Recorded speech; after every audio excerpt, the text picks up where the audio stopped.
Welcome to another weekly featured business brought to you by Visibility Impact and your host, James Moffat, where he will gracefully take our featured guest on a personal and business journey and stories that will inspire, educate, and engage you.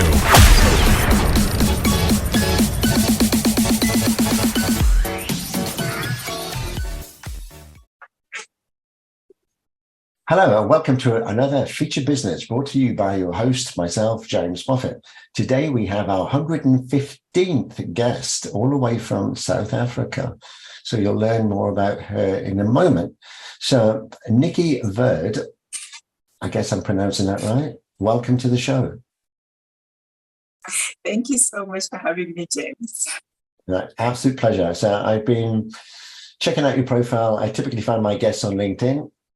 So we'll have the connections there as well after the show so people can connect with you. And I just found you fascinating. And from the story that I've seen and what you do, and particularly on the technology side, I love it.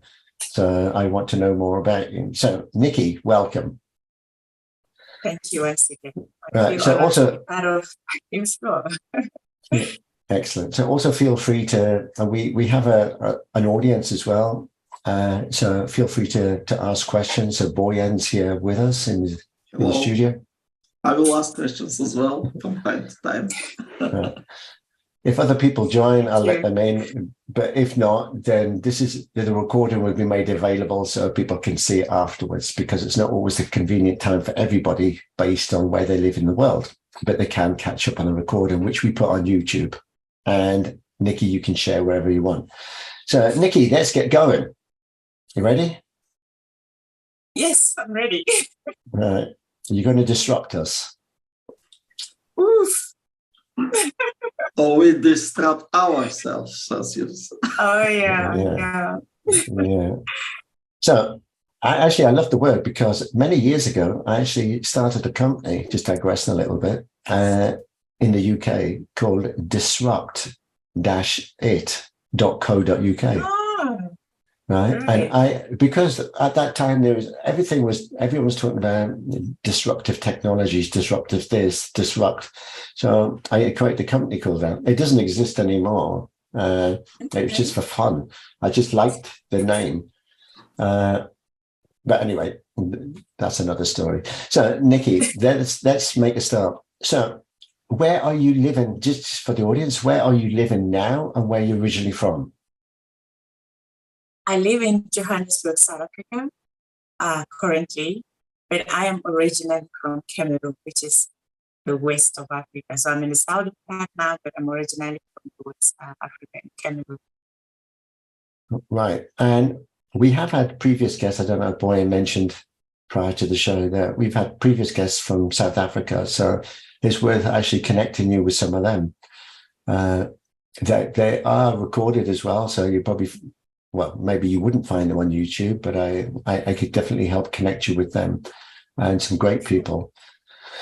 Okay, so Nicky, let's just take you down memory lane for a moment. And before we go into your business, which you're advertised on your shirt at the moment, but because I really want to know about that. But before we get there, let's learn a bit more about you. So. And also, you're a podcaster, aren't you?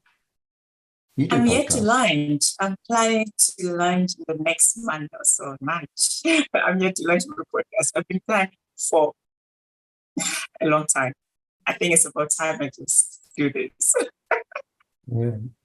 So it's always great having a fellow kind of podcasters on the show, because everybody's doing it in a slightly different way. And sometimes you can get some good ideas from the others and blend it into yours. So well, I don't have any ideas now, because I'm yet to really get into it. I'm the one to get ideas from you, because this is your 115th episode. Congratulations. Yeah. Well, definitely share some with you. I basically started off because I was invited to do lots of podcasts or be a guest on other people's shows, and they're all kind of doing it the same. It was just a kind of audio one-on-one, and then the recording went out at a later date. So to me, I found that it wasn't interactive. And then I started with the radio. So I hosted a radio show, but I found that wasn't interactive either. I didn't know who was listening, when they were listening, and it was just a pre-recorded because it was never live. It went out later, and you couldn't go over the time because there's always a time limit. So then I wanted something that was more interactive. So I thought, well, we all use Zoom or some video conferencing facility. So why don't we do it in a way that we can actually see the people, and then we can bring an audience in so they can interact. And then I thought, I always loved buskers in the city. So I thought, how could I bring buskers into this? So typically, although unfortunately not today, we normally have a live singer that comes in and sings to kick it off and then normally drops out. So lots of different things and different ways of doing it. But anyway, I can definitely help you and share more about what I do, and maybe if it would be something that would be interesting for you. But whatever you do, it is about basically the host and the guests and just having fun. So let's get going. So growing up in Cameroon, have you got siblings? Yes, I've got 2 brothers. I'm the third and only girl. Ah, right. The youngest one. Yes. Right. So how was that growing up with 2 older brothers? It's hard to really say because we didn't grow up in the same household. My brother grew up with my aunt. I think if I remember properly, so I cannot really recollect a lot of memories from my childhood because I didn't grow up with my brothers in the same household. But we were in the same town, but just living in different households. All right. But you stay in touch with your brothers? Yes, we stay very much in touch to this day. I spoke with him last week. Yeah, so we speak very often. So they're still in Cameroon? Yes, both of them are still in Cameroon. They have their own families there, into business and work. I'm the only one here in South Africa. So. Right. So, I mean, in my naivety, I don't know much about Cameroon and what life was like growing up as a child there. So maybe you could just explain kind of hobbies and interests and what was your childhood like? Oh my gosh.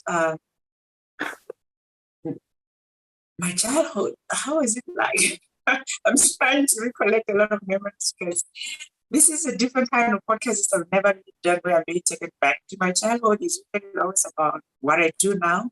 So yeah, I'm trying to pick pieces of what I can really share that is interesting about my childhood. It almost feels like there's really nothing interesting about my childhood. But I grew up with my grandmom that I loved so much. We used to go to the farms. It's not like here in South Africa where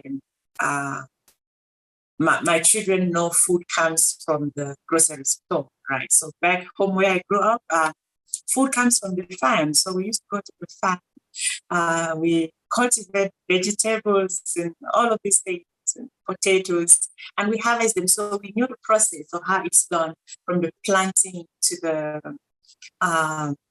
the middle of it when it's ready for harvesting, and then when you get it cooked and all of that. So we knew the process as a child. I think that's some interesting stuff in my childhood that when I remember and I'm trying to share to my kids, they look at me like, what?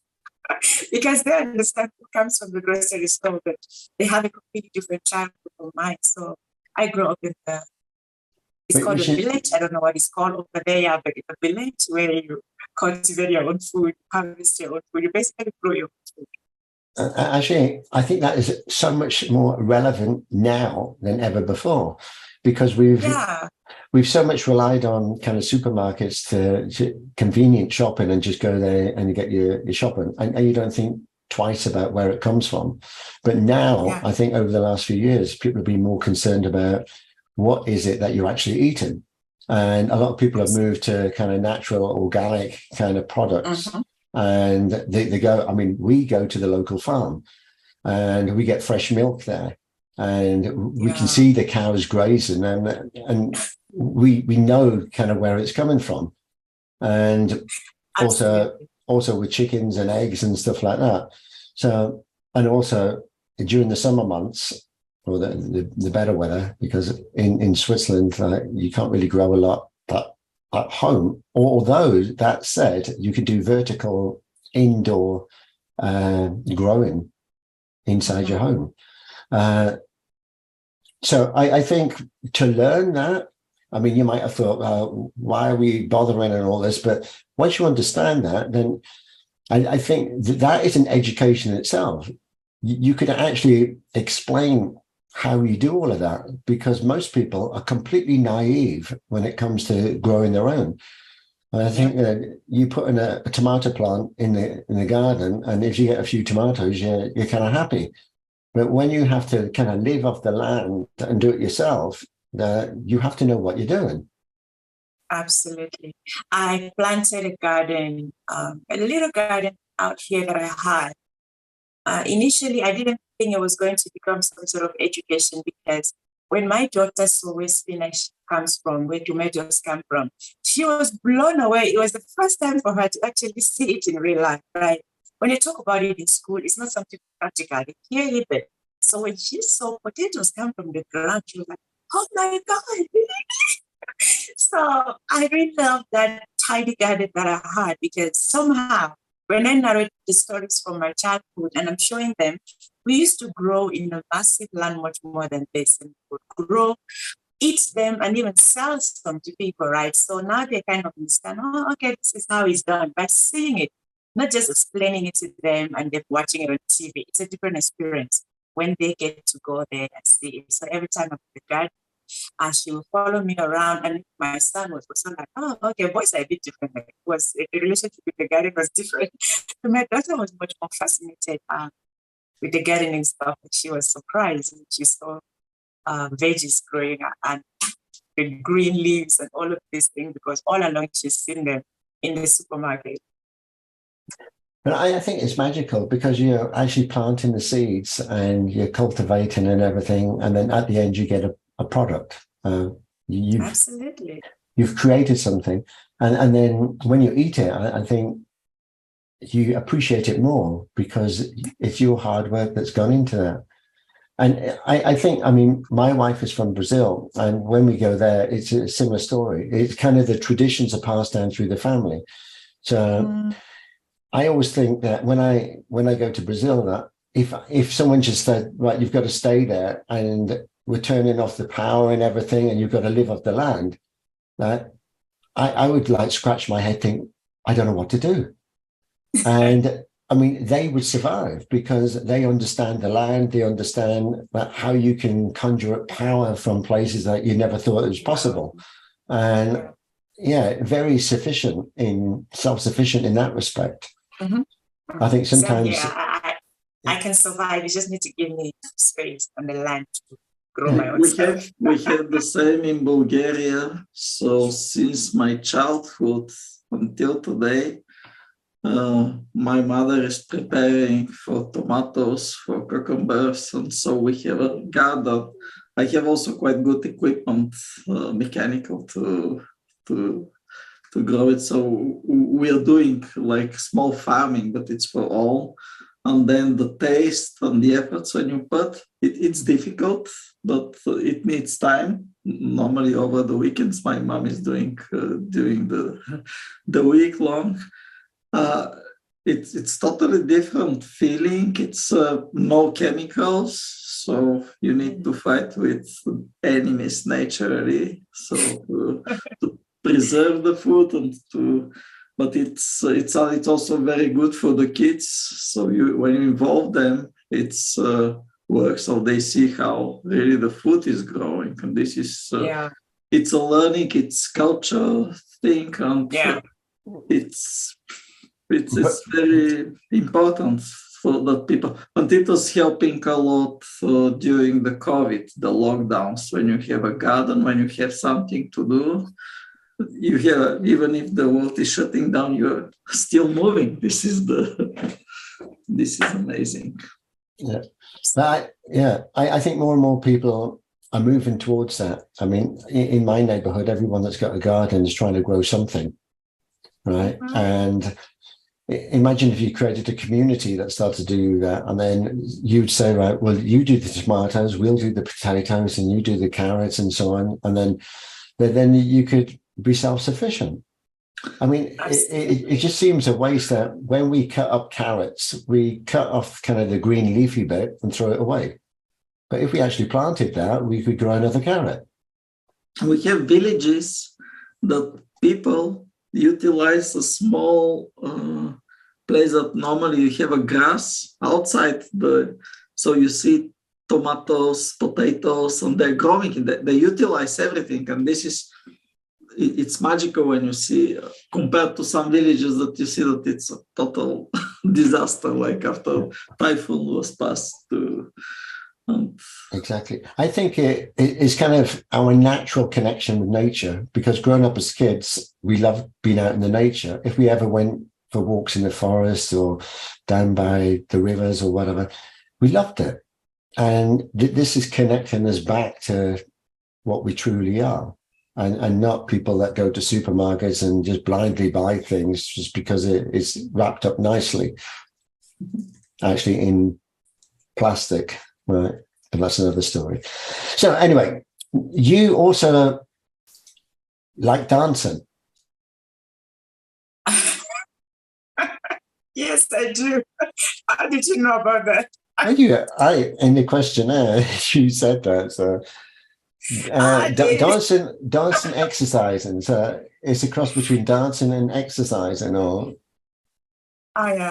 is it dancing for exercise? I guess it's part of exercise and expression. Expresses what the mood you're feeling at that time. Yeah, so it's exercise and expression at the same time. Now, I would imagine that growing up in Africa, I mean, like Brazil, I mean, dancing is a big thing, and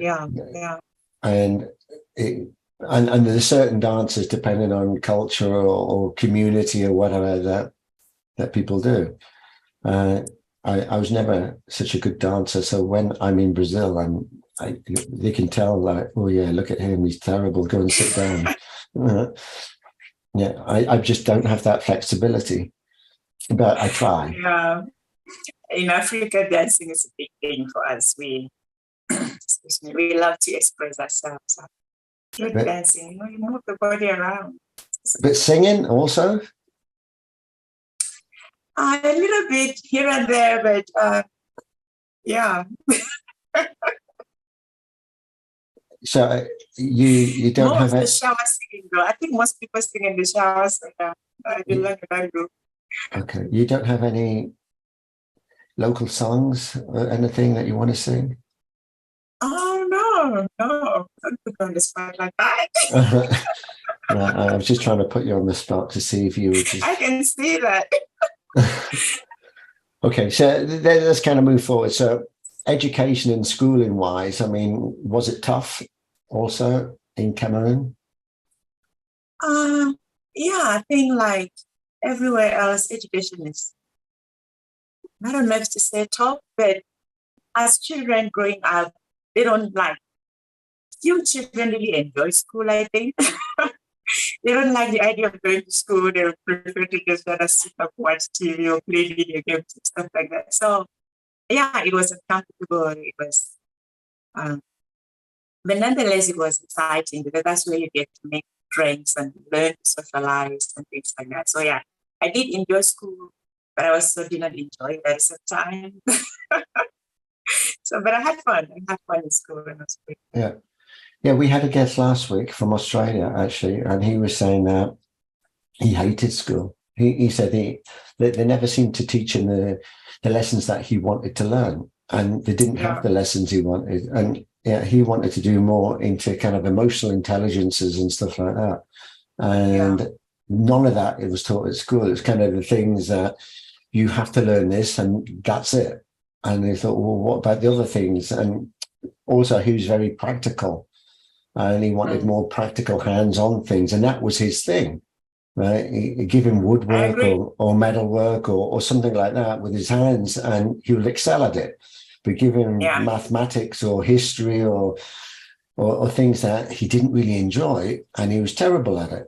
And then he'd become bored at school, and then you daydream, and then you don't concentrate, and then you're deemed as this like rebel because you're not. Yeah. I mean, I also found that as well. I thought his story was the same as mine. I was very good at hands-on things, and I would excel at that. But give me a lesson that I just didn't want to be there, then I was the best daydreamer in the world. I'd get top marks for that. So, but I guess also growing up, you learn a lot also from the community. I mean, you talk about kind of growing vegetables and things.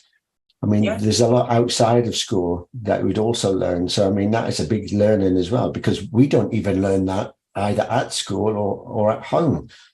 And it's too easy, like, as you said, to sit down and watch TV and play computer games, which is terrible.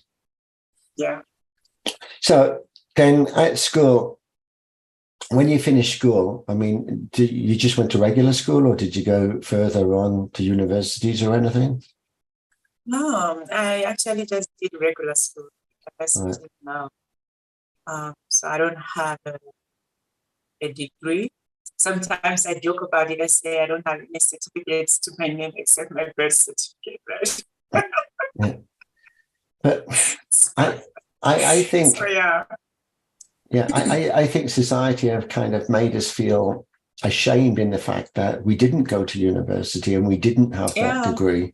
And I think that's completely wrong, because I honestly find that a lot of people that have become more brainwashed into a certain way of thinking rather than being more open-minded in the way that they think. They'll just regurgitate like a textbook, and they'll learn certain books and things because that's what they had to study.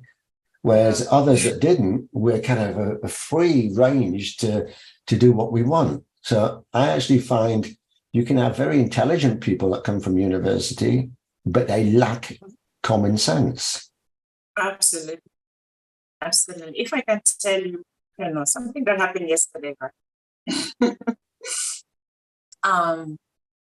Since my book came out, I've had some radio interviews that I was called into to do those interviews. I didn't really approach the radio stations. That was like the past 2 years. But this year in 2023, I thought to myself, I think I need to put myself out there more. So let me email some radio stations and see if I could come in and have conversation and continue the conversations around disruption and artificial intelligence and things like that. So I emailed a couple of radio stations. There's one that came back, and we had the interview last week. And then there's one that came back and asked me. She responded as the producer and asked me, okay, we've got your email, but what is your qualification? And then I really laughed. Well, she couldn't see me laughing, but I laughed in my heart when I saw that question. But nonetheless, I responded, I said, hey, I'm self-taught. And I wrote this book. I've been following technological trends from 2017, and I wrote a book about it. And I've had conversations around it. I've worked with some major brands in the country and out of the country, speaking about digital transformation and all of that. I sent her links to my website. I sent her links to all of my social media channels. I just wanted to get some research and maybe be comfortable to bring me, for us to have a conversation.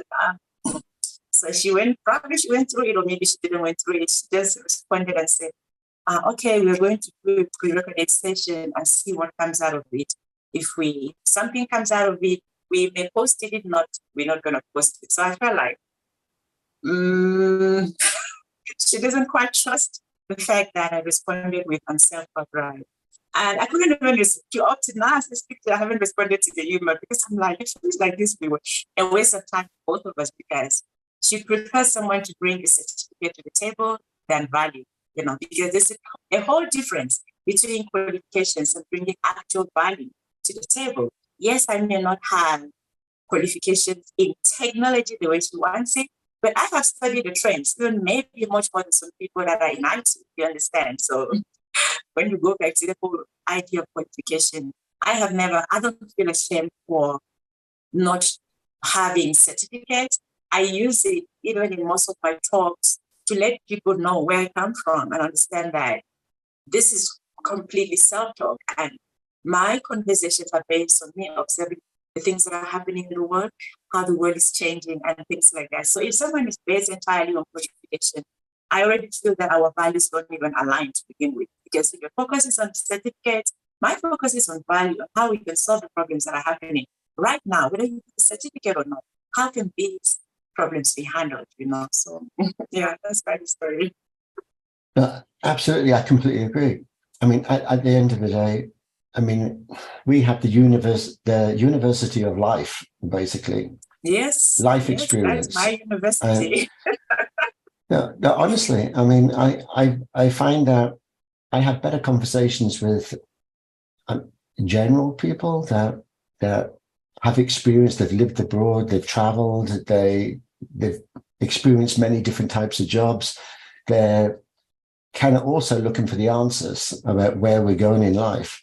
And they're much more open. Whereas someone that, I'm not saying all, but a lot of people that have gone to university have got the degree and they seem to like, they have to put a doctorate sign in front of their name, like to show that I'm a doctor. And I think, so what? I mean, no, at the end of the day, we're all equal. It doesn't matter if you're a doctor or you're a road sweeper. I mean, we're all equal. And actually, sometimes you can have a better conversation with someone that hasn't got a university degree than someone that has. I'm not knocking one or the other. It's really up to the individual. I much prefer kind of the University of Life in a way that you can read and research whatever you wish. And you're not dictated to in the way that you have to only read these books because the exam is going to be on these books only. And I think, well, what about the alternatives? I know we don't do that. And I think, well, but they're interesting. But anyway, we digress. So anyway, when you left school, what did you do? What work did you do? My first job, when I left regular school, I didn't go to university, and a lot of my friends were going to university. And I wanted to actually go to university, but my family at the time couldn't afford it. So I had to make peace with that. And I started my first work as a secretary, back then working in admin was the thing. So it's not like now because those positions are sort of becoming obsolete. So when I finished regular school, I got a job that I had to do paperwork, type stuff, and print stuff. So I was in admin, and pretty much So okay. So when you're a child and at school or at home or whatever you were doing, did you have aspirations of what you wanted to do when you left school and the type of job that you wanted to do? Yes, I did. An astronaut? No, not really. I wanted to. I was only saying that because Boyan wanted to be an astronaut. I still want. Still in my childhood. So I trust the technology and advancement of our civilization will let everybody go to Mars, go to the moon. That's good. I trust that there is this telekinesis, so people we can be moved, because if somebody wrote a book, it's from science fiction nowadays. How can you imagine that you can speak to somebody and see him like he's like now we are speaking live and we're thousands of kilometers from each other. So I think with Nicky, with technology, we'll be able to go anywhere, and it won't be in the conventional way that we see it today. It'll be completely different. But anyway, so Nicky, what did you want to do when you left school? I wanted to go to university, study marketing or finance. I think those were the ideas in my head at the time, but it didn't really work. It didn't quite work out at that time. But I had ideas around marketing. I kind of used to enjoy seeing adverts, and I wanted to understand how that really works.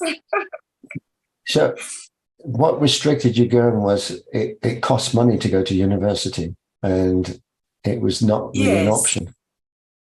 Yeah, my family couldn't afford it. This is, it's kind of ironic. We want to invest in people and invest in children, right? And we want, so education, in my view, right, should be free. Yeah. Because we want to educate people. We want them, they are the next leaders and then the next government and the next inspirers and everything. So we should be investing in these people, and you shouldn't restrict them because they come from a poor place or a poor family and they can't afford it. I mean, to me, that's not acceptable. I agree. Because there are some places where... Yes, sorry. This is something that happened during the socialism in Bulgaria. So one of the things that was free was all education until end of university. From another side, it was not that bad because some of Bulgarians' universities was the top. And then converting to the capitalism model, when you're driving, then it was practically demolished. So the best teachers went to the countries with higher pace, etc. So this is something that society needs to invest in educating the people. This is the key. I find, thanks, Brian. I find that people that are more disadvantaged in the way that either they come from a split family or a poor family, or depends on where they live in the world even, that you don't have the opportunities. Yeah, you'll see kind of the super rich will send their kids to the private schools, have the best education, have the influences and the network and everything else to push them forward. So they're already kind of got this silver spoon in their mouth before they're even born. Whereas others have to kind of do it the hard way. But then I personally appreciate the ones that have done it that way, because you've actually had that challenge, that adversity, in the way that you've decided that, well, I'm not going to let all of this stop me. And you become kind of unstoppable in your pursuit for getting what you deserve. And everybody should have that. It's unfortunate that society isn't equal and isn't fair, because you have to fight and you have to prove that you can do that. And you haven't had that financial support and everything else. And you feel ashamed that sometimes that you mentioned, well, I didn't go to university. And when someone asks you, well, what's your, particularly in Switzerland, you cannot apply for a job if you do not have a degree of some sort. And I thought, well, even if I did have a degree in something, I'm applying for a job that's completely different to the degree. Oh, no, but you have to have the degree. And if you haven't got the right paperwork, you're eliminated by the system already. And I think, well, what about the proof and what I've actually done and the success? You mentioned about the challenges and the value that you bring and the success that you can deliver at the end. I mean, where'd you get a certificate on that? The University of Life. But exactly. You recognize that. You print it yourself. You print it yourself. I witness. I did it. But actually, when you see that on people's LinkedIn profile and it has education and they've created like University of Life or School of Life or whatever, I admire these people, because these are the ones that I would actually want to have a conversation with. Absolutely. I think I should put that on my LinkedIn. You've just given me a tip. We should create, like with a logo and everything, the University of Life. School of Life. But anyway, so let me tell you something. Before I came on LinkedIn, I only started LinkedIn, being active on LinkedIn in 2019 when my book came out. And I was so intimidated by the platform so much. Yes, I have some growth on LinkedIn now, but it took a lot of courage for me to actually become visible on LinkedIn, because I thought to myself, oh my God, everyone here is so big. You see MBAs, you see degrees, you see CEOs, founders. I was like, I don't belong here. But because I'm a huge nerd, I didn't fit on Instagram as well. And Twitter, I felt like it was too political. So at the end of the day, I felt like, well, I think LinkedIn is what I have to try, because I think a lot of people will resonate with the things I write and share, which things like that probably may not do well on Instagram or on Facebook. So I just decided, okay, I'm going to throw myself out there. Die. So I started creating content on LinkedIn in 2019. And somehow it's really worked for me. But initially, because of all these credentials that I felt like you have to have them before you actually be featured on LinkedIn, it kind of stopped me for so many years from being active on LinkedIn. Because I don't have any degrees to display. I don't have any fancy titles to display. But eventually, I just went, I'm an author, I'm a writer, that's who I am. I'm going to do this. Yeah, I actually admire and love what you do. But before we get there, we're just going to find out, in your work and experience, then, where was the kind of that tipping point or that transition or that pivot that you went from kind of the corporate sort of world to deciding that you're going to do something on your own? And how did that come about? Was there something that influenced that? And then you decided that I'm going to do my own thing. And then also the move from Cameroon to South Africa. I mean, how did that all evolve at the same time? No, that's really a very deep question. It will take a while to unpack. There were different steps that happened at each of the transitional period. I got married and then I moved. My husband, who's now ex-husband, was here in South Africa at the time. So I literally moved because of the marriage. And when we got married, I was here in South Africa. After 2 kids, we were together for almost 10 years. Things did not work out, and so the divorce happened. But when I was still married, there was so you got married you got married at 15. No. Well, I mean, you only look 25, right? So that's what people say. I just turned 40 last year. No way. Seriously. No, honestly, I'm thinking like I'm going to talk with someone that's very young, and I have to be careful here. No. Oh my God, you're going to make me digress again. I was invited for an event last year, and the CEO requested to have coffee with me for the event. When I showed up at the coffee meeting, they couldn't believe it was me. Like, no, this is probably the wrong person. I'm like, no, it's me. So anyway, it's something I'm used to. I'm used to people seeing me in the flesh and not believing that. They were like, but you're too young, because they wanted me to speak to students. So I came and they were like, but you look like one of the students. I was like, but I'm not. So anyway, I got married at 23. I met my ex-husband. I was 23 at the time. And so we were together for almost 10 years. And at the point where we're still married, I think after my first child, because I've always wanted to go to school. I wanted to go to school at the time, and it wasn't something that he was in support of, by the way, but I kind of felt very empty, and I wanted something that added some sort of meaning to my life. I love being a wife, though, don't get me wrong. I loved being a wife. I still love being a wife if I get down that path again. I love being a mom, but I just felt like I had more to give to the world. And I thought that going back to school would sort of open some opportunities for me to do something out of being a mom and out of being a wife, So eventually I went back to school, and midway towards me going back to school. Sorry, this is in South Africa? This is in South Africa, yes. I came to South Africa 2007, so this is a long time. I've been here. And sorry, just to ask you a question, with the kids, you said you got 2 kids.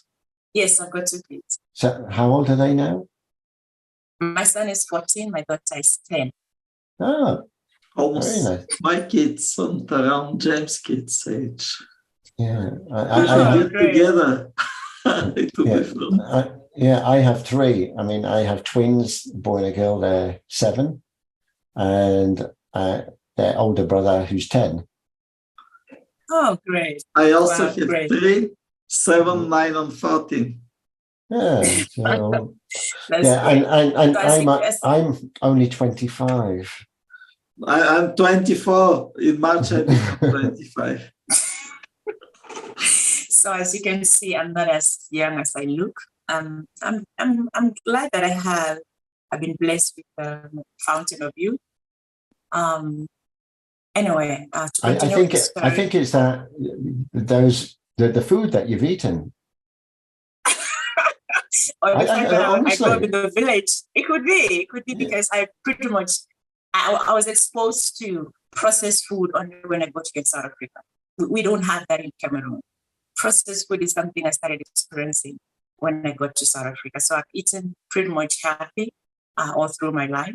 But yeah, I pretty much, yeah.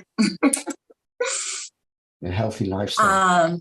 So anyway, when we got divorced, I did not complete the diploma I wanted to pursue at the time. So I dropped out. And 1 year after our divorce, but I was working at the time.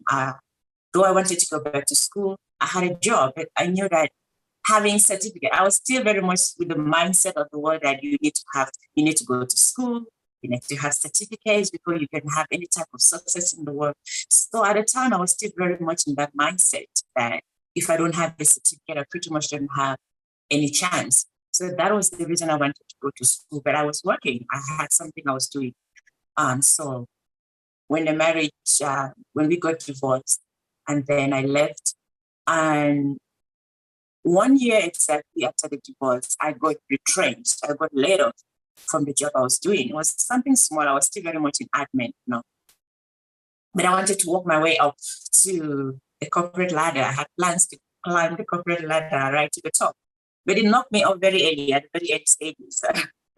So after the layoff, I started pretty much thinking to myself, what else can I do with my life? And I got very curious about what was driving retrenchment. How can organizations lay off so many people and they still continue to thrive? So these questions led me to start researching about layoffs, business, technology, and things like that. And initially, my research was basically about satisfying my curiosity. At least I just want to know how organizations survive when they lay off people. And then that was 2017. That was the time I started being exposed to the world of automation and machines replacing people at work, and how processes that used to be done by people or jobs that used to be done by people, some of them softwares can do them. So that was my first exposure to the world of technology, on how technology is changing the world. So just a question there, the company that you worked for, was it a technology company? Not really, no. I was working in healthcare. I was working for a doctor as an assistant, a TA. All right, so nothing to do with what you later started to do? No, not at all. I don't have any background in technology like I explained earlier. So where did this curiosity come from for technology then? I mean, was it during work, or was it, how did that happen? The curiosity came as a result of me being laid off. Like, how do organizations continue to thrive when they let go so many people? Because when I got laid off, one of the things that started being highlighted for me was that every time I would turn on the radio or on the TV, I would hear news about people being laid off. It was almost like when you buy a car for the first time, you start seeing that particular micro car everywhere. So that was what happened for me now, because I have been laid off. This single piece of news stood out to me much more than anything that was happening in the country at the time. So it just drove my curiosity, so many people are being laid off. It wasn't just me. It's like what is currently happening now with layoffs that are happening in the tech industry, right? Microsoft laid off so many employees, Google laid off so many employees, and all of that. So back then, when I got there, there were also a couple of companies saying, so I became very curious of what was driving that. So I believe that the way I received the news about layoffs was different from the way other people received the news about layoffs, because I was directly affected by it. So it threw me into that space where that curiosity came from. How do organizations survive when they let go so many people? So that is where the curiosity really came from. And I started researching, and that was when I got exposed to how technology is playing a role in all of this. That people, the processes that can be done by machines, organizations can automate these processes, and they can still pretty much thrive, without these people. I mean, without having many humans occupying space at work. So my first exposure to how technology actually impacts the world of work was in 2017. And from then on, the curiosity just grew more and more. I just dug myself into the rabbit hole because I became very fascinated with the concept of artificial intelligence, automation, robotics, and all of these things. I became very fascinated because I was actually very clueless about it. I think it fascinated me more. And I just went more and more deeper and tried to okay, I need to understand this. And then as I was getting more information, I was sharing it on social media. I'm very much active on social media. So I would just post it randomly on social media.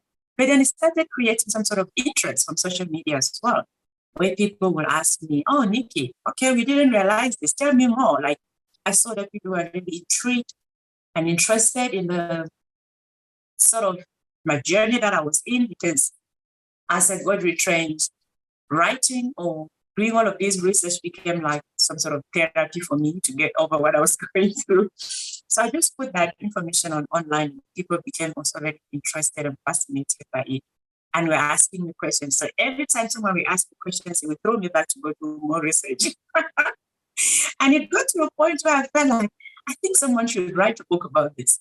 But in a million years, I didn't think that someone would be me, because I was like, no way, you have to be really smart to write a book, right? And I was like, I don't think I qualified to refer to myself as smart. So I gave up the idea of writing a book. I was like, no, it's not me, I can write a book. But nonetheless, I carry the conversations on social media, and I post about it. I post about technology disrupting the world, machines replacing people at work, and all of this. I will share all of these spaces. And then at some point, I was like, this whole idea of writing a book, it wouldn't go away. Maybe I can start writing articles. So I started blogging about it. So instead of going for the book, I was like, no, let me just write articles about it. Because I still felt like I don't qualify to write a book. So the more I wrote articles about it, the interest just grew more and more from there. And eventually the social media posts and the blog articles, it just evolved into a book. And I thought to myself, what better title than Disrupt Yourself or Be Disrupted? Because I was here minding my business, and I got disrupted. The way my boss used to talk to me, and when I even went back to school, he was happy that I was trying to further my education. So we had plans for the future. I didn't see it coming. And suddenly my life was disrupted, right? And so I felt like we needed to have these conversations around disrupting yourself, not just in the area of technology, maybe even in your personal life. You look at your life, how are things, even in my own marriage, I got disrupted. Life happens. There's so many disruptions that happens across the way that if you're not paying attention and trying to have some sort of hard conversations with yourself, you may find yourself in a situation where you don't know what to do. So I wanted the disruptive title to disrupt people and provoke conversations around, having some sort of plans and thinking ahead. Excellent. So let me ask you a few questions on that, because there's a lot to digest. So when you kind of start the interest and then the blogging and everything, I mean, before the name, I guess the name came a bit later, the curiosity to find out about technology, and I mean, more so now with AI and which we'll come on to in a minute. But you decided social media. Which social media channels did you feel that would be the ones that were important that you should focus on? Because I mean, I typically in the business world, I grew up using, I was an early adopter of LinkedIn back in May 2004, right? I mean, it launched in May 2003, and a year later, I mean, it seemed particularly in my area, in communication, that all the communication companies and everything, the big telcos were using or started to use LinkedIn. And I kind of grew up with it. So that was my main choice, and still is today my main choice. Although I am present on others, I don't really use them so much. So when you started looking at, well, which social media should I use?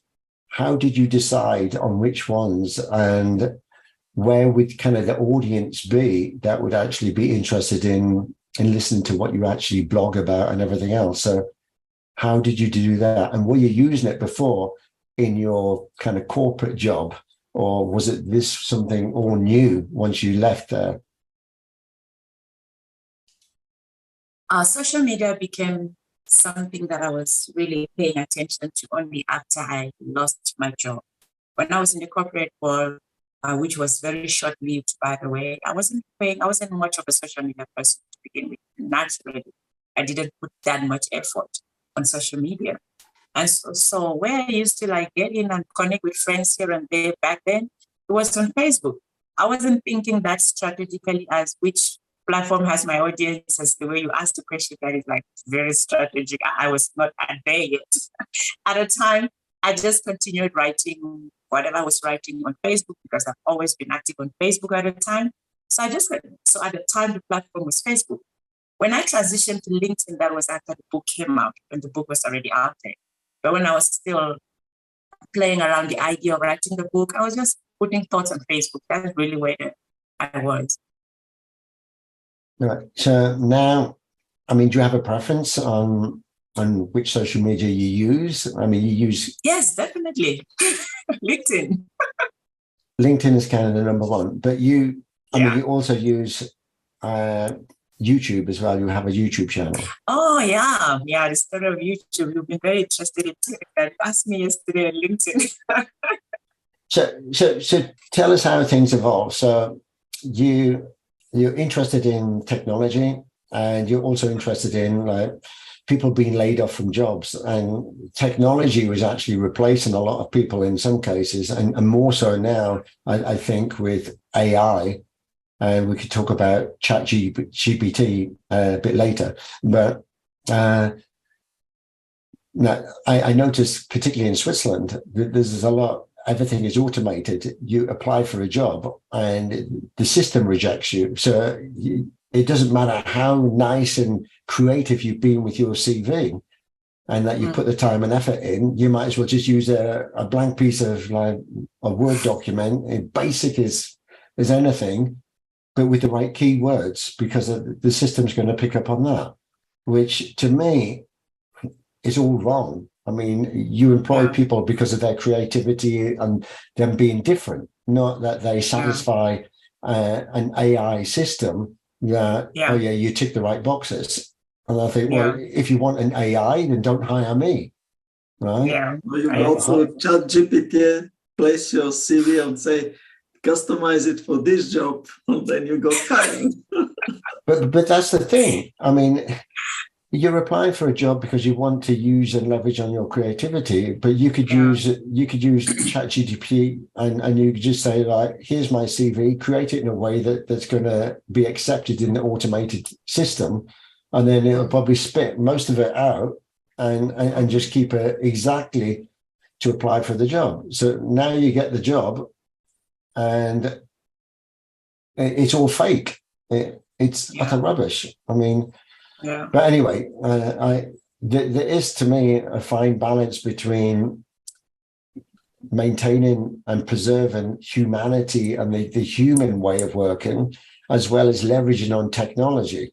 The two can go together, but there's a balance between what you use, and don't hide behind the technology because I want to see the person. I mean, I always say that people buy from people. LinkedIn was always a person-to-person and still is a person-to-person platform.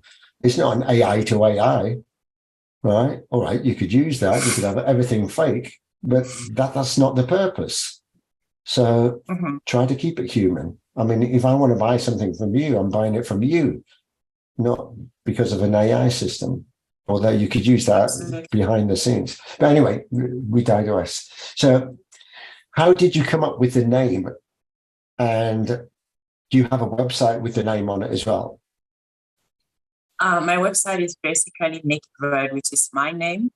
Okay. But the book title is also becoming a brand on its own, because the podcast is based on the book title, Disrupt Yourself or Be Disrupted. Because I felt that it's a statement that resonates with people. So, and people need to sort of, think ahead and ask themselves these hard questions regarding where they are in life. Maybe if you are a student, you need to ask yourself, whatever I'm studying in school, whatever degree they're pursuing, by the time you graduate, will it still be relevant for the marketplace? Those are questions that provoke disruption in your personal life. You can ask yourself that the industry in which you are, how relevant is it going to be in the next 5 years? Do I need to change industries? Do I need to upskill? The position you currently have at work, ask yourself, can I be replaced by a machine? Or ask yourself, what technologies are affecting my profession? What technologies are impacting my profession? How can I leverage on these technologies to make sure that I stay relevant? So these are the type of questions I wanted people to ask themselves, in wherever you are, whatever level you are in your work. Ask yourself hard questions and basically disrupt yourself from there. Because if you're not asking these thought-provoking questions to yourself, life is going to present these questions to you in some way. You might get up one day and, okay, your company is laying you off, or they're bringing in more relevant employees and they feel like you're already obsolete. They may not tell you to your face that you're obsolete. They're bringing in someone new. But because you're not thinking of growth, professional growth, reskilling yourself or upskilling yourself, if you're not thinking about these things, you really may find yourself where either a machine is replacing you or someone who has more relevant experience is replacing you. People are not always being replaced by machines, right? There are some people that have just become obsolete and they have to bring in someone with fresh knowledge because they are not updating themselves. They can update their gadgets, they can update their computers, they can, as soon as Apple is releasing a new gadget, they want to update, but they're not really updating their knowledge when it comes to the workplace. And so I think that is dangerous. And that is where the idea around disruption, self-disruption comes in. Because for so many years, when people hear of disruption, they just attribute it to the business world. Like, oh, okay, these new systems are coming and disrupting the marketplace.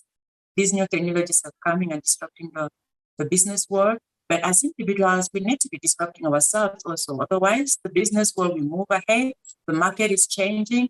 The skills are changing. And if we are not disrupting ourselves, then there is something missing. We are not in alignment with where the world is going.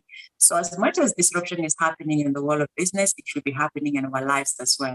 Otherwise, we'll constantly play catch up. And I think that if you put yourself in a position where you're playing catch up or playing a losing game already.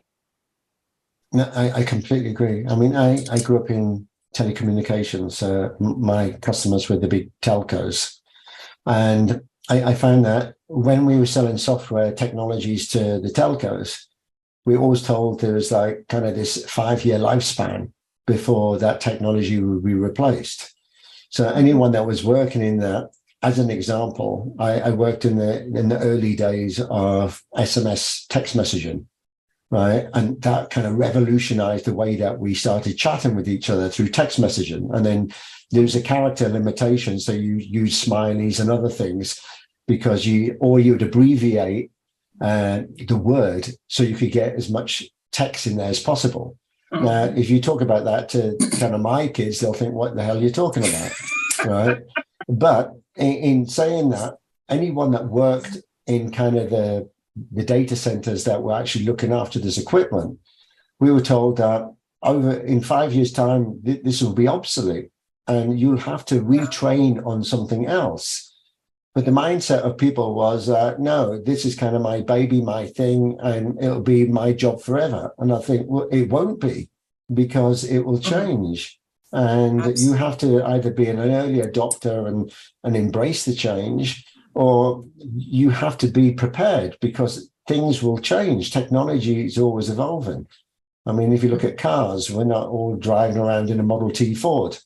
I mean, that's everything that is changing. So you have to adapt and adopt to it and change accordingly. So as you said, disrupt or be disrupted, right? And that's kind of your mindset as well, because if your mind doesn't allow that, then you're going to let technology, and not just technology, but everything advance around you, and you'll feel left behind. So it doesn't mean that you have to know everything about it, but you have to be aware. And you could be a disruptor. Like if everyone goes, I always say, like if everybody goes right, go left. Because you could be an influencer of something completely different. Rather than following the herd, you could be an influencer of something new. There is an unwritten law that, in fact, on a certain space, you can put amount of data. So every 2 years, this doubles. And this is since the middle of previous century. So it's growing exponentially.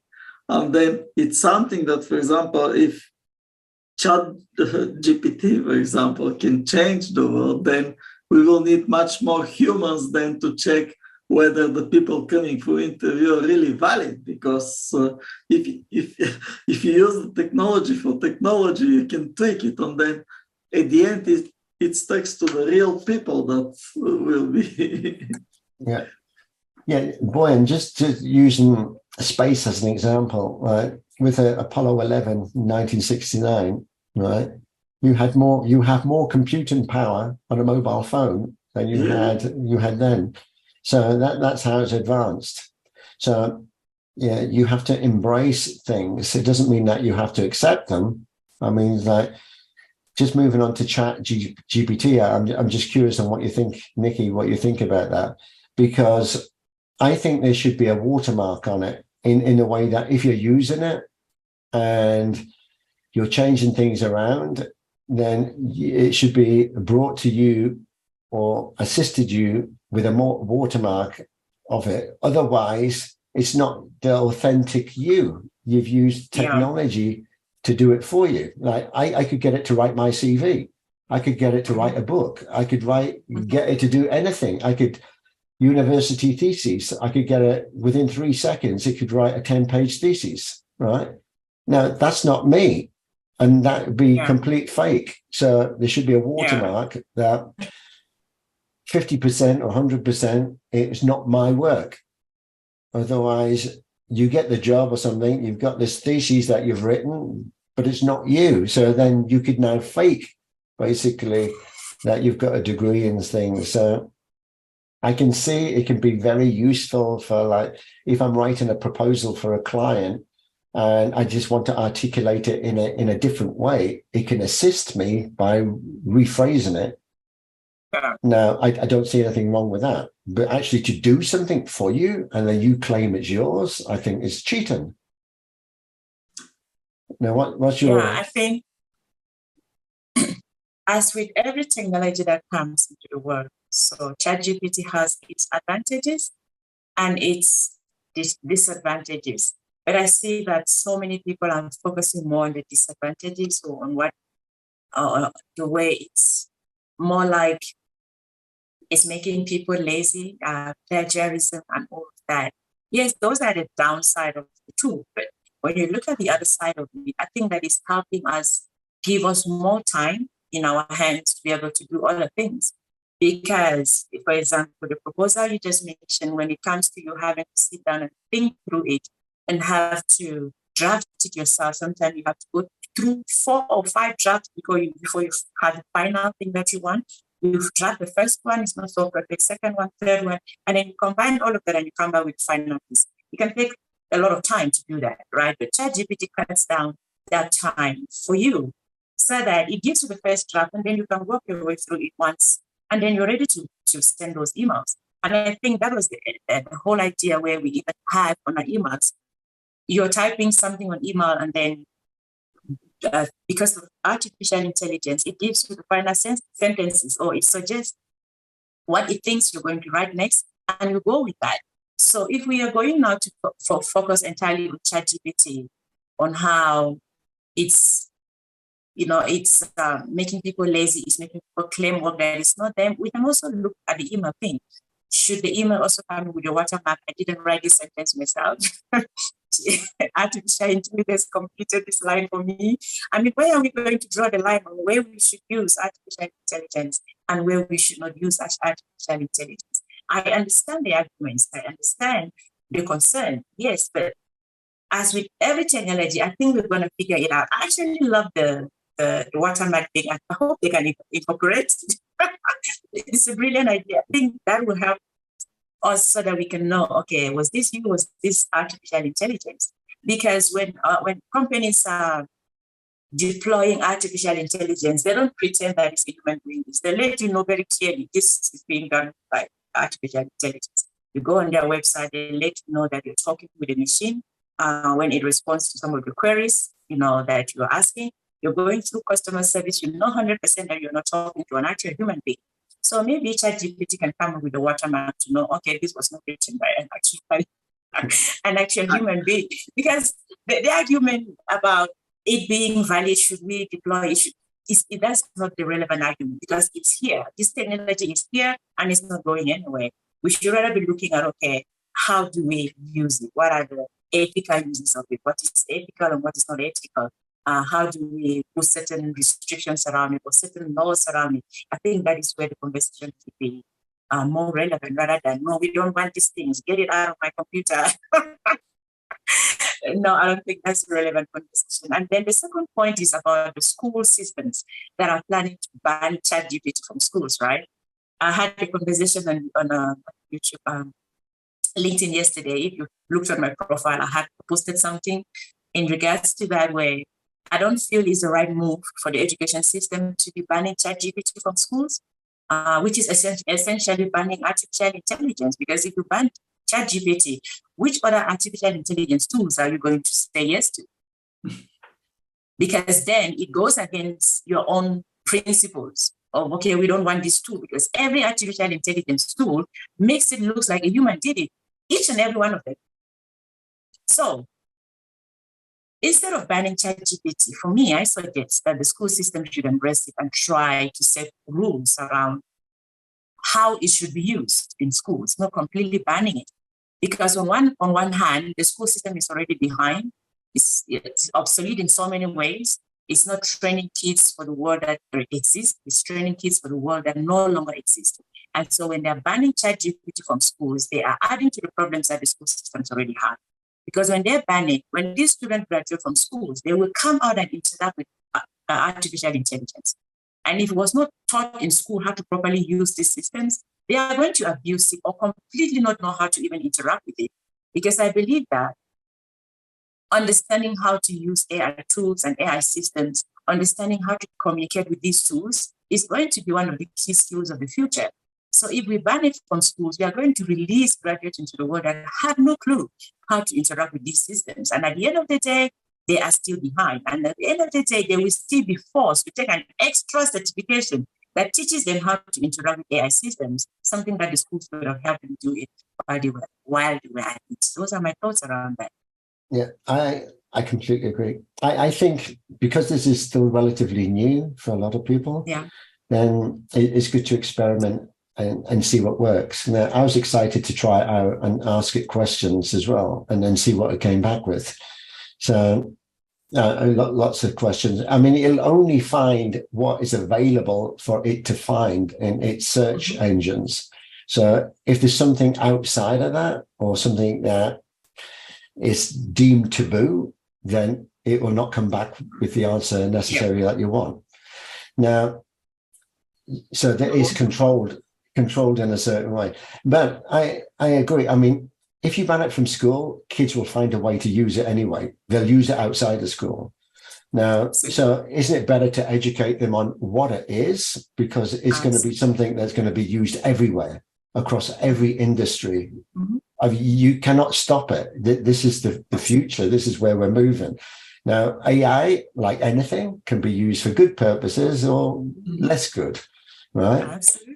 It could be used for cheating, but it could be used for enhancing. I mean, if you just think about maybe a disabled person, right? Maybe you could do a voice recognition AI chat kind of thing, and it'll come back with what they want to say because they don't have the ability to type something. It doesn't mean that it's cheating or anything. It's just enabling it. It's helping them, right? Yeah. So you have to look at it across the spectrum. It isn't blinkered and one-sided. And then for school and education, for sure, within 3 seconds, you could write your 3-year thesis, right? Yeah. But then for things like that, I mean, there's other work, that there's the coursework and everything that's gone into that. I mean, the teachers aren't stupid. They'll say that you've completely cheated. No, it's my 5 cents I wanted to say about this labeling. In fact, this is happening even now for search engine optimization. If you use artificial intelligence to write your articles, then, for example, Google, Microsoft, they find it. So they find these cliches that are actually coming, and they don't promote you because it's not authentic, it's not real.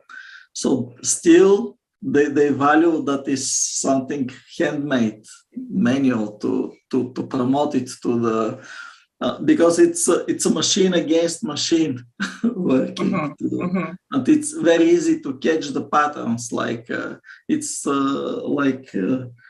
artificial intelligence sketching if you're like stealing the author text from somebody else.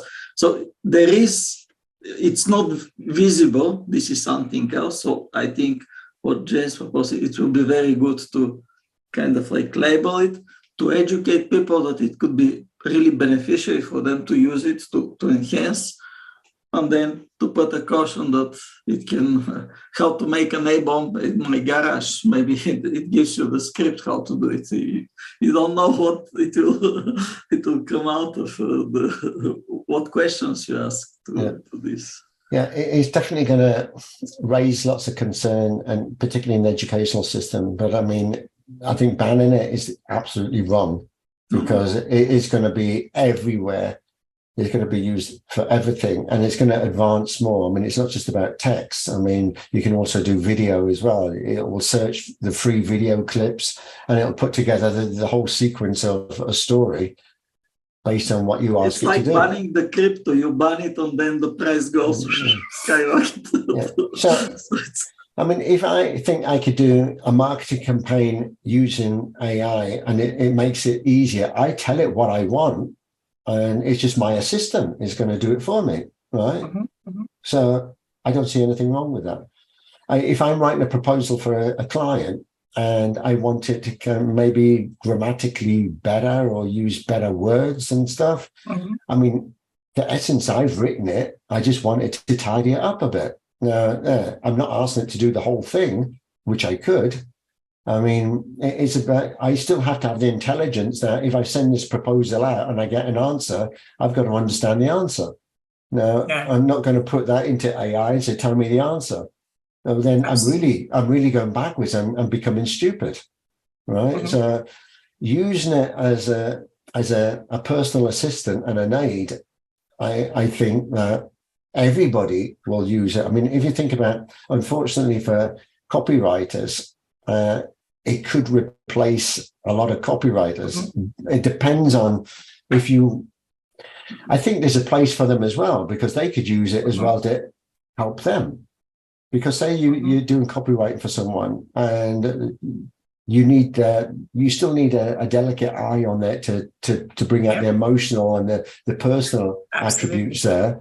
So get it to help them and then tweak it with the personal bit, and then it's helping you rather than replacing you. But anyway, Nicky, I know we could talk about this all day. So tell us a bit more about what you do on your day-to-day. You get invited to podcasts, you get invited to talks and things about your business. How do you make money? And you also have a massive following on YouTube, which I'm jealous about. So tell us a bit more about what you're doing. Yeah, when you asked that question, I reminded of a story. Not a story, some experiences I've had when people ask me, Nicky, what do you do for a living? And I respond like, I'm an author and I'm a speaker. They were like, no, I mean, what do you do for a living? Because it still doesn't register to people that you can actually make a living out of the corporate world, right? Because they're always expecting me to give some sort of a job title, or I don't know. I'm an author and I'm a speaker. So basically, I really do. I live off speaking, right? You know, in the corporate world, talking about digital transformation and the need for employees as well as businesses to disrupt themselves, upskill, and things like that. So I do have speaking gigs that come up. I wish they can come up more often, but yeah, I really do live on that. Okay, let me just answer a question quickly. On the speaking gigs, do you have those like live in person or a combination of live and online? Online happened a lot in the past 2 years.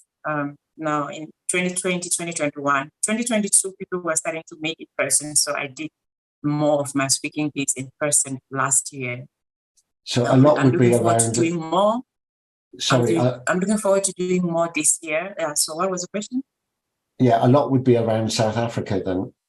But I mean, yeah. If someone said like, we want you in the US or in Europe or wherever, and they're paying you to come to an event, you'd be more than happy to go. Yeah, definitely. I've done some out of South Africa, but within Africa, like I've been to Kenya, been to Rwanda, Botswana, and some African countries, right, to speak. But outside of Africa, not yet. But opportunities like that, yes, I would definitely welcome them, because that's basically what I do. Yeah, you could have come to Davos in Switzerland to the World Economical Forum and disrupted them. They need disrupting. Like that.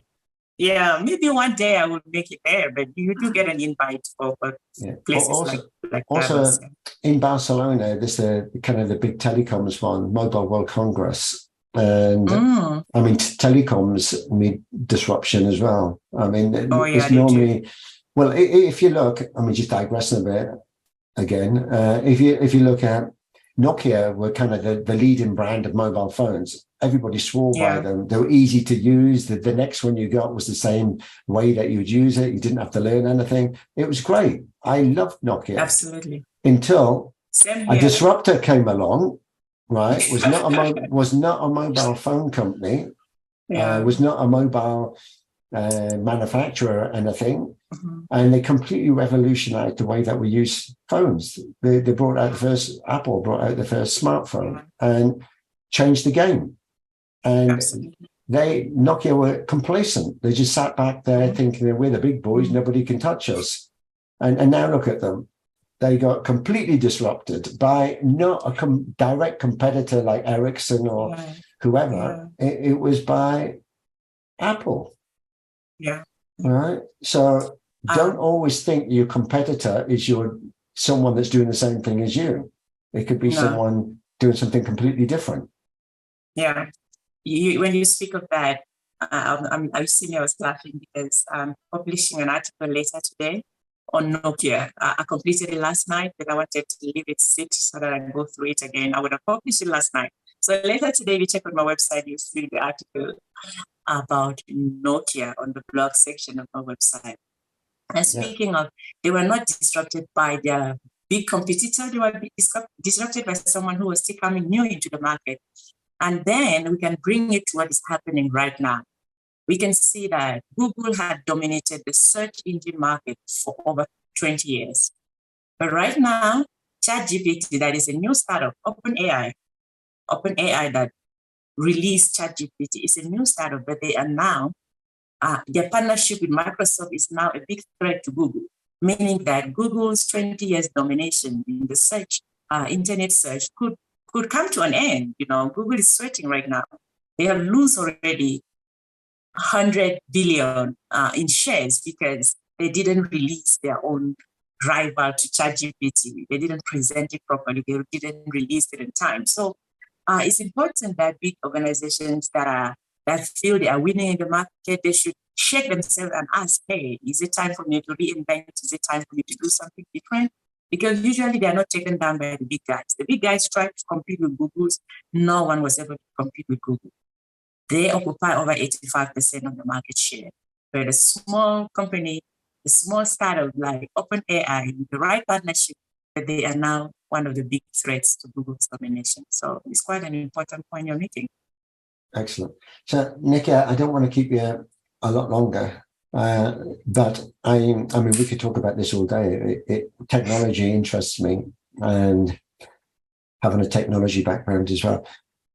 I mean, we can catch up and have a panel discussion, I think, and we create a panel and talk about and bring some others in and have a discussion around technology and disruption. I will enjoy that. I think that would be great. Yeah. So I just wanted to touch on, so you, I mean, with the YouTube channel, how did you get it so big? What did you, how long have you had it? This is what happened. My YouTube channel happened by default, as with a lot of things that happen. Like some people also ask me about the book. How did you write it? I'm like, listen, I didn't even know I was writing a book. This thing happened by default. So there's some things that I embarked on and I don't think it would happen the way it happened, and then somehow it just happens, right? With YouTube, when I started posting videos on YouTube in 2020, I've always had a YouTube channel, but nothing was there really. But in 2020, when the world went on lockdown, you're bored, you don't know what to do with your time. So I started creating some videos. I had no clue how to do a video on YouTube. I just thought that I don't want, when the pandemic is over and I'm completely out of the market, forgotten. So I wanted to keep some sort of a digital footprint in case people are searching for Nicky Verd. I will still come up through Google and my article, because there were no speaking gigs, nothing was happening. So I started basically creating some very amateur videos on YouTube in 2020. And then at some point, I was not consistent. I think I got some burnout. I wasn't understanding how it works. I had no idea how the algorithm on YouTube works. And I felt I just stopped creating videos, basically. And I also had issues with my cameras. So for a long time, I didn't post. I think when towards the end of 2021, for some months, I didn't post anything. And so I thought to myself, let me find some random videos and just share them on my channel so that my channel doesn't completely go under, like the algorithm forgets you if you're not posting anything there. So if I found an interesting random 30 seconds video on LinkedIn or on Facebook, I would just download it and post it directly as a YouTube short. I was just trying to keep my channel active. That was the purpose, because I knew those videos were not created by me. I just thought it was funny or interesting, and I posted it as a short. Most of them were like 10 seconds, 20 seconds, 30 seconds, 45 seconds, right? And I post them as YouTube shorts, because on the main channel, nothing was really happening. I posted them on YouTube shorts. And then for some reason, a few of those random YouTube shorts went viral. I think like 3 of them, and had over millions, like over 10 million views, each of them. That is where the subscribers came from. And I was shocked. I got up one morning because I had 3,000 subscribers. As of September 2022, I think. When was that? Yeah, around my birthday was 20. I had less than 5,000 subscribers. So I got up one morning and I had 10K subscribers. I thought there is something wrong. I was like, no, I think something is going on. So I just thought by the end of the day, whatever went wrong, it would fix itself and I would go back to my 5K subscribers on YouTube. The next day, it had doubled from 10K to about 15K. And then it was just in each day when those videos went viral, I was having about 5,000 subscribers per day. Wow. So I honestly believe that it was going to fix itself. I thought it was a glitch on the system. It was going to fix itself and I was going to come back to my normal subscribers. It took a while for me to realize that the videos had gone viral and they were bringing in these subscribers. So I didn't even know how to use YouTube analytics. So I had to go try and see what was happening at the back end. And I'm like, oh, these are real subscribers. This is not a glitch. When I got to 45K, I thought it was going to stop. It didn't stop. And now I cannot remonetize my YouTube channel because those videos are not my videos. And so when I tried to monetize, they said reused work. Because I have someone's work that I reused and posted on the channel, they wouldn't let me monetize. And I thought to myself, you know what? Let me leave this to get as many subscribers for me as possible before I delete them and monetize the channel. So I just left it there. And the channel has grown with subscribers, over 140K subscribers in less than 5 months of me doing nothing. Wow. So what I have on YouTube right now, I have subscribers, but I don't have the content, which has now encouraged me to actually do the podcast, because I know if I do start a podcast, I'm going to build on that, what I already have. And it will be much easier to build having a subscriber base than starting from ground zero. So I left the videos there intentionally to get me more subscribers. Instead of focusing on monetizing the channel, I just left the videos there and give me as many subscribers as possible. When I do grow to a certain extent, then yes, I will delete the videos and then I will monetize the channel. Okay. So that's the game I'm playing now. That is the trick. AI got wrong, maybe, or maybe right. So can I ask you then, the two main kind of social media channels you use are LinkedIn and YouTube? LinkedIn, YouTube, Facebook. I'm starting to be active on Twitter. I think I'll figure out how the algorithm works, because when I'm on a channel, on each platform, the first thing I want to study is the algorithm. How does it work? How does it reward me? What times do I need to post? How often do I need to post? What kind of content works here? So that is really what I focus on. And now I'm strategic about each platform and how it works. But back then I used to just post because you have to post things on Facebook. But that's no longer the case. I try to study the algorithm. Literally, I watch videos on YouTube that talks about maybe how Twitter works. Like now, I started being active on Twitter this year, 2023. Twitter was never my place. Okay. But I've now taken it upon myself to learn the algorithm so that I can work with it. Because I feel that you have to have some sort of knowledge on how the algorithm works so that you're not doing it blindly, Yeah. So can we need to wrap up in a minute. I mean, it's nearly lunchtime for the kids as well. Right. So yeah, I'd like to have another conversation with you about maybe also, selling your services, as in, you could advise people on and going from 0 YouTube subscribers to 140,000, right? And how you achieved that. Because, once you get over 1,000, you can monetize if it's your content. Yeah. Right. So obviously having 140,000, you're monetizing, I guess, YouTube. Well, I cannot monetize now. I think I just explained that. For me, I can't monetize now. And I left it on purpose. Like, I need more subscribers. And then I'll monetize when I feel like I have good content good engaging content. When the podcast takes off, then I will get rid of those videos and I will monetize. But can you make a living on it?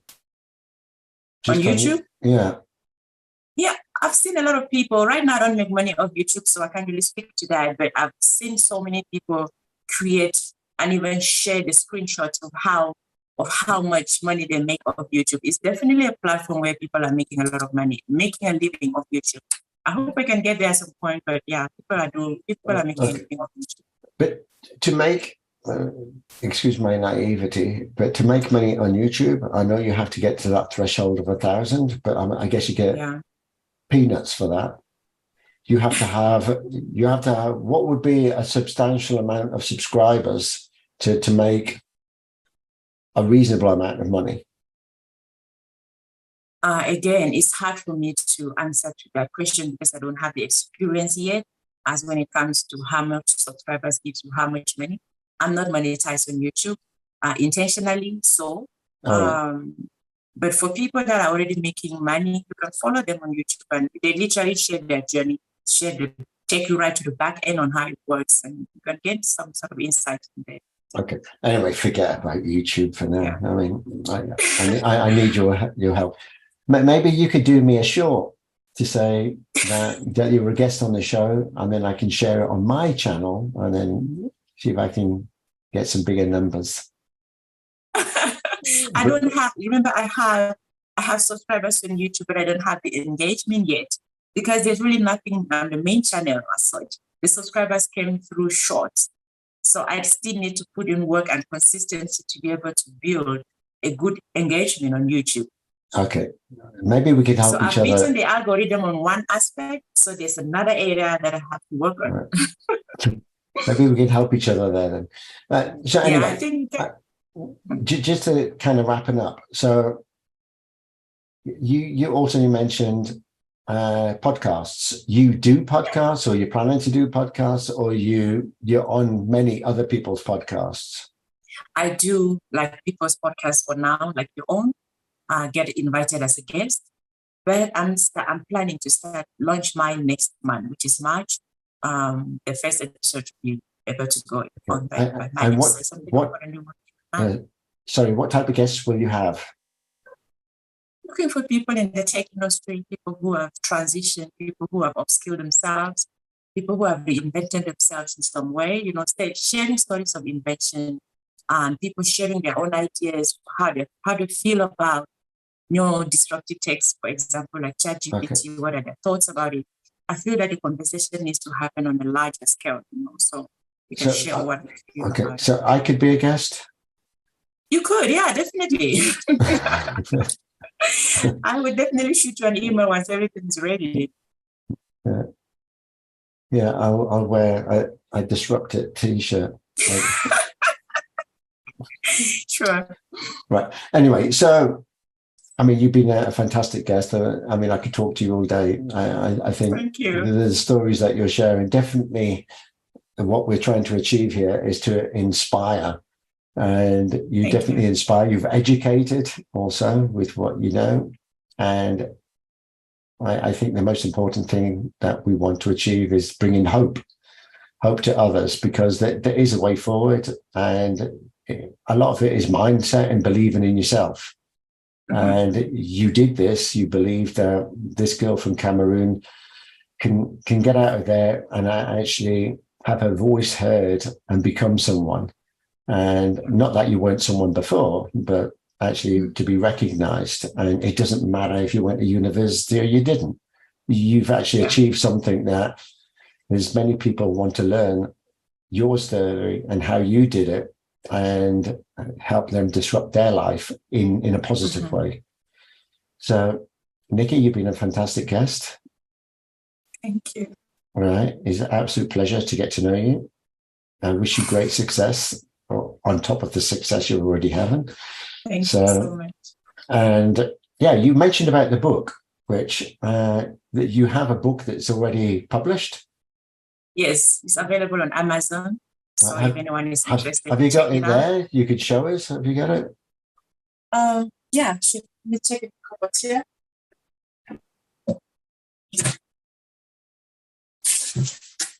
So this is your first of many. Yes. This is my first of many. Wow. It's a copy here. I'm not sure how it looks. Maybe bring it a bit closer. To the other way around. Yeah. No, that's upside down now. Because I'm on a phone. I think it's not showing. Right. Okay. No, this is the correct way. Yeah. All right. Yeah. Excellent. Yeah, I have, from my previous guests, they've got books as well. They send me their books, right? Oh, great. And so, I'd love a copy of your book. Yeah. You have to figure out how I because at the time, I think it's on there on Amazon, that it might be easy for right, you you have to. So, provide all the links and everything. So if people want to connect with you, what's the best way? LinkedIn or somewhere else? Yeah, LinkedIn, Twitter, Facebook. Those all are right. like main channels for me. So we'll provide all the links and everything, the link to the book as well, and in the notes afterwards. And when this goes live on my YouTube, you can also share it as well. And also on the website, I put a link from the website also to the YouTube, so you can see that. Right. So, Nicky, you've been our 115th guest, all the way from South Africa. Not our first guest from South Africa, but definitely a memorable one. A fantastic story that you've shared. And I love it. And so I'll be following you. So you'll have another subscriber. I also link your channel to mine. So if that's okay, I will link that as well. Thank you. Sure. So Nicky Verd, all right. Lovely name. Thank you for having me, James. I really appreciate it. great conversation. I've also learned a lot No, from don't this worry. interaction. Thank you. Yeah, I mean, if you just do it kind of naturally, helps as a tip with a podcast, send out a questionnaire first. So there's no surprises. You can avoid things that the guest doesn't want to talk about, or you can highlight things that the guest does want to talk about. And then it's easy going. I just have a quick read through that before. So then I can talk about the things that you've highlighted and maybe forgotten. And then it makes it great. Just last thing, the disrupted logo, the disrupt logo. I mean, did you create that yourself, or did you get someone to do it for you? My graphic designer did it. So someone else did it. All right. But I love it. It's become a brand on its own. No, it's great. You have baseball caps as well. Yes, can come on a t-shirt and a cap, or even a coffee mugs, so you can go on anything. Yeah, I like it. I could wear different shirts every week from some of the guests. I mean, it's great. Thank you. But anyway, so thank you once again. Have a great weekend. I know we normally do this on Fridays. So it's actually Thursday, but normally it's a Friday show. So have a great weekend anyway. And we'll keep in touch. And I'll be following you on LinkedIn and making some comments now. Sure. Let's stay in touch. So it's been wonderful. Who knows? One day I may be in Switzerland and they actually have an actual launch. Who knows? Wow. That was another Featured Business brought to you by Visibility Impact. If you'd like to be our next featured guest or learn how James Mofat can help you leverage on the art and power of interactive storytelling for your business, reach out and schedule a call now.